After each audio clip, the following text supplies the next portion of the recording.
Bonjour à tous, Sandro, on se retrouve au studio édulcoré à Fribourg avec François Ramos. Salut François. Salut. Alors François, qu'est-ce que tu fais de bien et de mieux dans ton garage à QI? Ben, je fais bien des choses. Je suis donc actif dans la recherche de clients, tout bêtement. Et puis on a trois axes d'activité qui sont l'atelier, réparation, etc. Multimarque, donc on achète et on cherche et on vend de nombreuses voitures et de marques différentes. Et puis le dernier accès, on distribue et on vend une marque spécifique de voitures électriques, 100% électriques, qui s'appelle la Jack, qui fait partie d'un groupe chinois qui fait des voitures depuis 1969 et aujourd'hui est le troisième leader chinois de voitures électriques qui s'est associé avec le groupe Volkswagen qui a pris 75% du capital aujourd'hui pour développer des voitures qui sont de qualité, fiabilité et qui sont d'un design assez particulier. Ah oui d'accord, puis du coup, comment les clients te trouvent? Parce qu'on entend souvent parler de la voiture électrique et tout, il n'y a pas tous les garages qui le font. Non, effectivement, et d'autant plus d'une marque quasiment inconnue. Donc on a un plan marketing, disons, qui est livré sur deux axes, deux canaux, si on veut. Le B2C, donc le consommateur privé, et puis le B2B, où on contacte des entreprises. Et nous avons choisi la démarche, en fait, de la faire essayer un maximum. Donc on propose des essais multiples à des gens privés ou des entreprises pour qu'ils puissent découvrir, et comme c'est une voiture très surprenante par rapport à la conduite du moteur à essence ou d'autres voitures électriques, la prise en main est assez intéressante, donc les gens ressortent toujours d'un essai assez convaincus. Donc on multiplie les tentatives de prêt pour que les gens puissent essayer, évidemment sans engagement. Alors on utilise la démarche téléphonique, fichier client, prospect, Site internet site aussi? internet. Tu peux nous rappeler l'adresse? L'adresse garagecentral.ch et À puis là il y a QI. QI, il y a une rubrique mobilité, mobility et mobilité électrique. On a tout ce qu'il faut pour nous trouver et trouver les informations de la voiture, mais ça reste toujours plus simple, un contact humain. Exact. Et du coup, quelles sont les valeurs que tu fais véhiculer déjà avant que le client il vient pour justement attirer ces personnes à acheter ce type de véhicule? Quelles sont un peu la clé de réussite pour activer un peu tout ce système puis que ça fonctionne, à faire Alors, ressortir par rapport à la ça? première valeur qu'on met en avant au garage, d'ailleurs pour tous les services, mais bien particulièrement pour la voiture électrique, c'est la sincérité. Parce qu'il y a beaucoup de choses qui se disent, beaucoup de choses qu'on croit, il y a des fausses rumeurs, il y a des légendes urbaines, etc. Donc on essaye de miser, même sans essayer, on mise sur la sincérité en premier. Après, on a une autre valeur, c'est la satisfaction du client. Donc, c'est comprendre le client et se mettre à sa place. Et après, évidemment, c'est la qualité. D'accord. On Ouais. tient vraiment fortement c'est une voiture de qualité, mais aussi dans nos services d'entretien par la suite, puisqu'une voiture, quand on l'a vendue, c'est pas ça s'arrête pas là.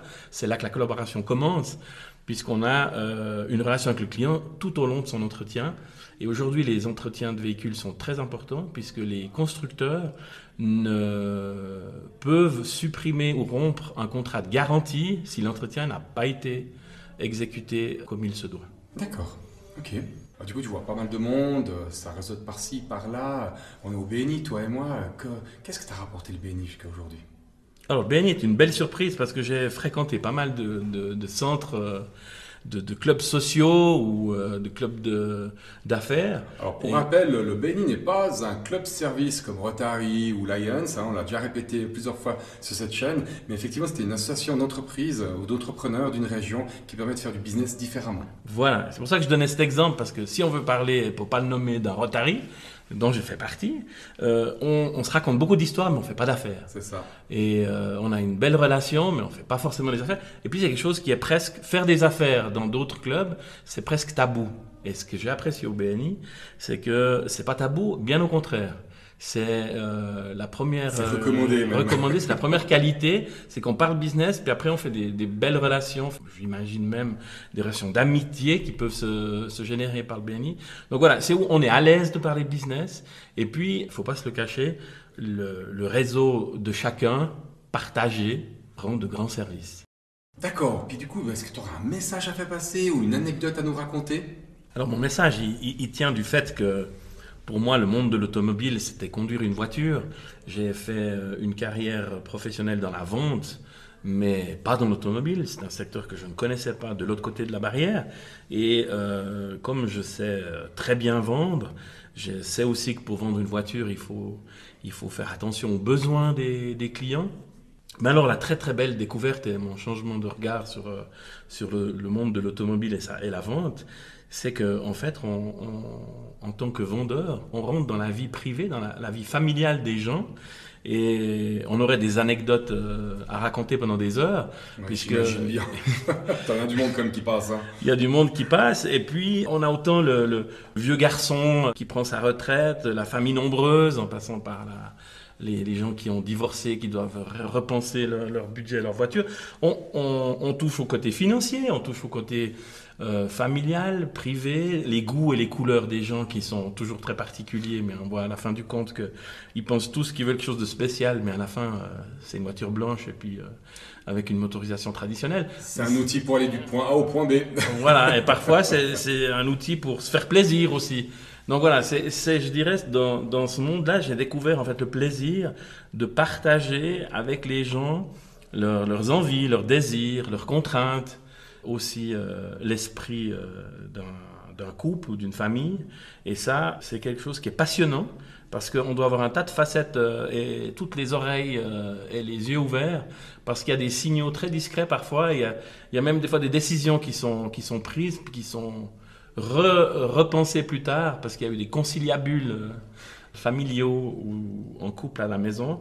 Et puis tout d'un coup, on change l'orientation de 180, même 360 degrés parfois. Ouais, moi, j'imagine bien, c'est pas un investissement que tu fais sur du court terme, quoi. Quand tu achètes un véhicule, surtout en plus un véhicule électrique, qui est quand même une technologie assez récente, c'est quand même pour plusieurs années, c'est comme le matelas, quoi. Quand tu en achètes un, t'es parti pour 10-15 ans, quoi. Tu vas pas en racheter toutes les années.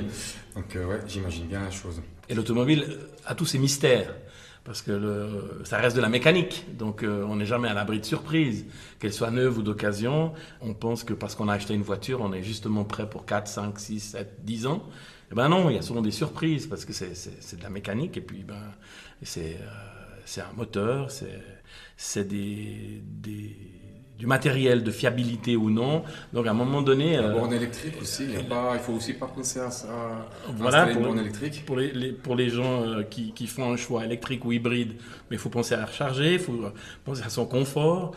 Mais évidemment, il y a la contrainte du budget, etc.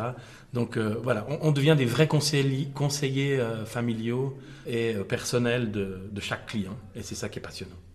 Voilà, chers auditeurs, donc Garage Central à QI, vous trouverez François Rameau et toute son équipe. Ce podcast prend maintenant fin. Vous pouvez le retrouver sur www.soundcloud.com/edulcoré, la fameuse playlist où il y a tous les podcasts chaque semaine.